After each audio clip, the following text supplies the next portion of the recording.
Hi, everyone. Welcome to Women Wednesdays, where I, Pam, your host, I interview wonderful leaders in the commercial real estate industry. So today I'm super excited to have Suzanne Hollander as our guest today. She is a real estate attorney, a professor, a broker, and a women's investment advocate. The U.S. Department of State appointed Suzanne to its Fulbright Specialist roster as an expert in real estate. So you guys know we're in good hands today.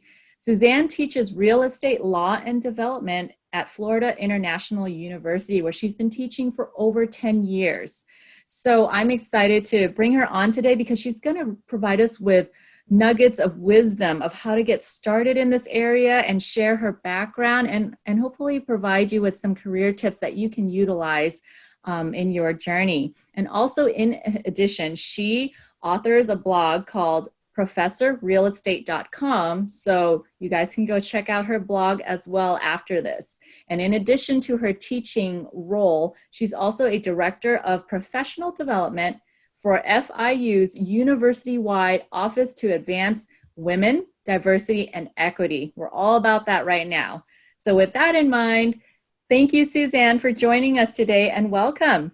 Thank you, Pam. It's a real pleasure to be here, a real honor. Thank you so much. First half is going to be business professional questions, and then we'll have some fun at the end, okay? Super. If you're just getting into your career or just starting off in commercial real estate, or even investing in commercial real estate, where do you recommend people start? What's the first stop?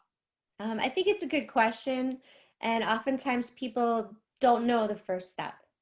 So something that we just talked about in class, I spent 4 classes on mortgages, and I spend that amount of time on mortgages because I believe that private property is the way to build wealth, especially in the United States where we are. And I'm coming to you from Miami. So what we talked about in class is a way to get started is something called house hacking. It has a trendy name, and technically it's not commercial. So technically what it would be is buying a 4-unit or less property, and you could use one of the government-backed loans to purchase that. And it would qualify as residential, which would mean that you could put much less money down. And then you could live in one of the units and you could rent the other 3 out. Now, it doesn't have to be 4 units. It could be 3 units or 2 units. But the definition of residential real estate for the way that those loans work is it's 4 units or less. So what could actually happen is that you're living there, your 3 tenants are paying your mortgage. Now, when did you decide to go into your all your roles? Because you're a professor, you're an attorney, you're a broker, you're all of the above. You're a superwoman. When did you decide that this was the area for you? Can you share your background with us? Well, I started as a traditional real estate attorney. Miami is a real estate town. So what you see behind me is Miami Beach and the city of Miami. And it is a town that's really driven by real estate. So there's a lot of opportunities there. Everything that I do, I have a few different hats that I wear, but I think it gives me a complete view of the market. And everything that I do is real estate related. So as a broker or attorney, I can share those stories of what I have done. And they're not just stories, they're real life stories in the classroom with my students. So it's very applied. Great. And what made you decide that like this was it for me? One of the first things as an attorney that all attorneys read is the U.S. Constitution. And I believe in the U.S. Constitution and the private property protections that the 5th and 14th Amendments have and uphold. And especially for my students and for the people that we have in Miami, we're from all over the world. And many of the countries that we are from, property rights are not respected.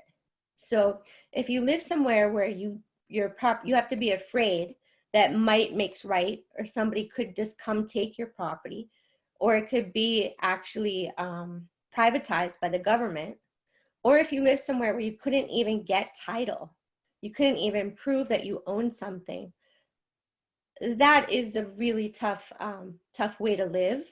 And it's a way that kind of shuts you out of the formal economy. So I learned those things along the way in Miami and through what I do as a professor and as an attorney. And it really made me dedicated to making people value their private property rights.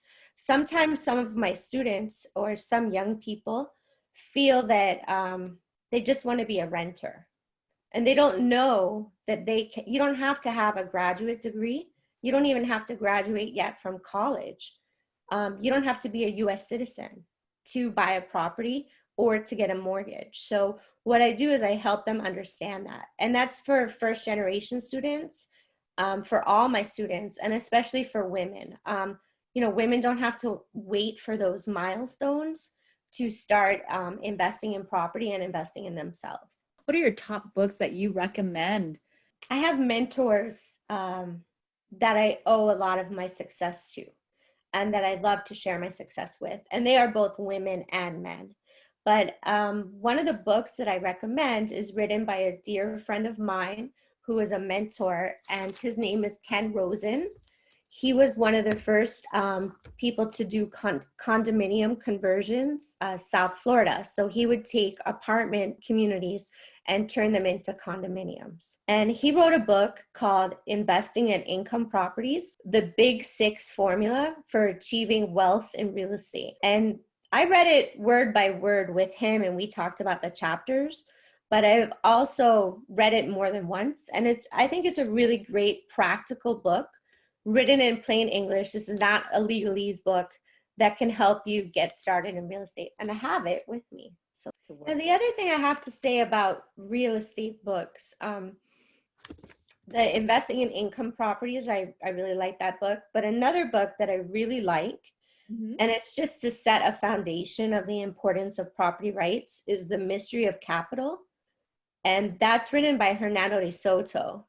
I had the opportunity to meet him in Peru, and he's an internationally renowned economist who works for privatizing property rights, giving individuals property rights to have them join the formal economy. Well, what 3 things did you do that helped you secure the position that you are in today? Can you share that? I think some of the things that I did, they revolve around two decisions. And one was to take risk, and the second was to go outside of my comfort zone. So I started as in a corporate law firm, and it was like being in an ivory tower. So we would work on real estate deals, loan documents, but I wouldn't see the properties. So I took a risk, and I went to work for a family office. It was a family from Switzerland that had bought 3 large parcels in downtown Miami. And I was their corporate counsel and their project manager. We were cash funded. So when the downturn hit, we had entitlements to build about 2,000 units. And we had even started advertising in the New York Times. And when the downturn came, and that was the last time, like the Big Short era, 2008, 2009, we put all of our projects on hold. And then I stayed with them as their private counsel. Along that time, I met an investor who was interested in going to the foreclosure auctions.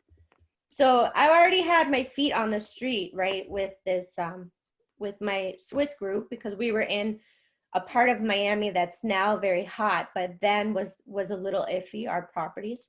And I was interacting with the tenants.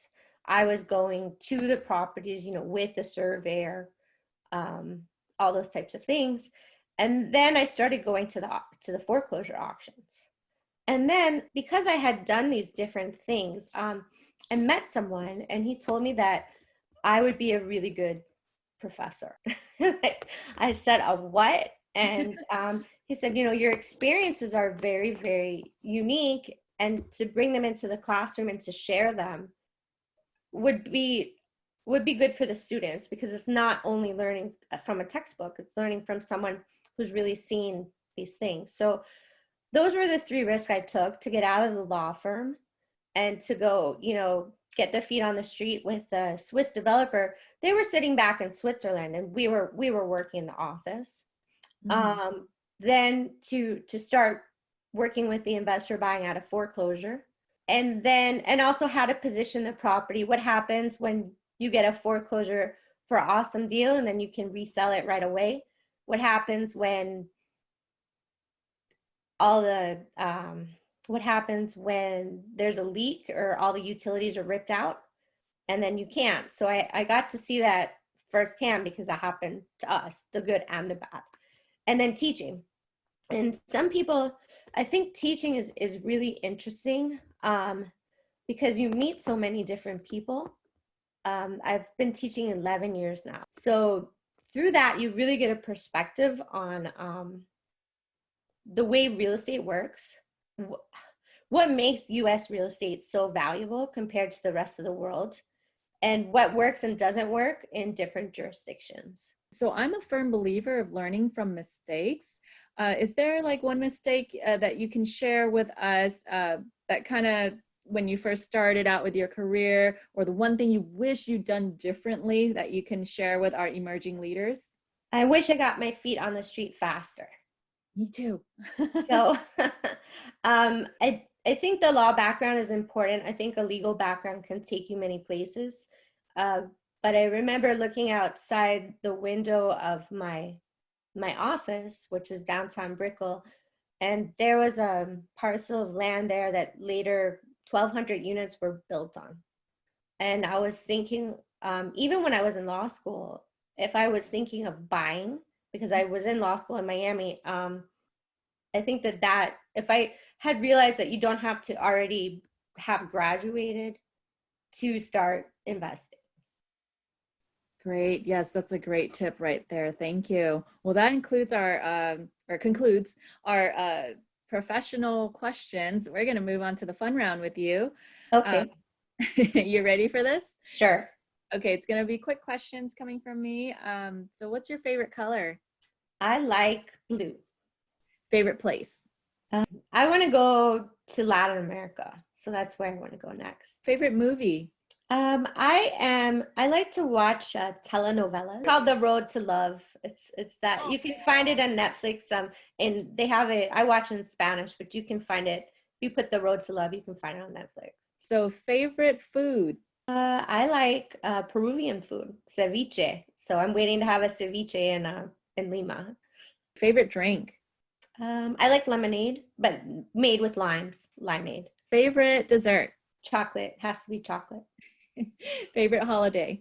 4th of July. I actually started my blog, Professor Real Estate, I think 10 years ago on 4th of July. So it was to celebrate financial independence. Oh, that is very special. Very near and dear to your heart. And so creative. I love that. If you guys haven't checked out her blog yet, so check it out. Favorite hobby? I love to travel. Podcasts, audiobooks, or YouTube? I probably do seminars. Coffee or tea? Cortadito or Cuban coffee. What do you like to do in your spare time when you're not teaching and doing all the other fun things you're doing? Right now, I really like to stay in touch with people, and that's something that makes me value my friends and my connections so much that I spent time with before the pandemic. So right now, I try to make time every day to talk to someone that I've met over the years. So what new skills have you learned during the pandemic? I've learned to cook. What embarrassing thing have you done while Zooming? Well, my dog has some commentary sometimes. So. What are you most proud of? I'm very proud when a student will tell me something that I taught them helped them. Well, any final words to all the emerging leaders out there listening in on this? Yeah, I have a few. I really like quotes. So I think there's one from Warren Buffett that I think of, and it says, "Someone's sitting in the shade today because someone planted a tree a long time ago." And I think it can be a metaphor for investing in yourself, for investing in the futures of others, whether you're trying to advance first generation students or women or that type of thing, and share your knowledge. So if someone heard something today that was interesting to them about, please, reach out to me. Feel free to do that. What is the best way for them to reach out to you? They can check out my blog, professorrealestate.com, or link in with me. Wonderful. Or you guys can also leave a comment on our video description below. We'll also connect you with Suzanne. She's also one of my advisors on our webpage, letsgocreatewealth.com. So when you have a chance, go check it out. Go check out her blog. And until then, we'll interview another leader who's killing it in the industry. Take care, everyone. Ciao, adios. Thank you.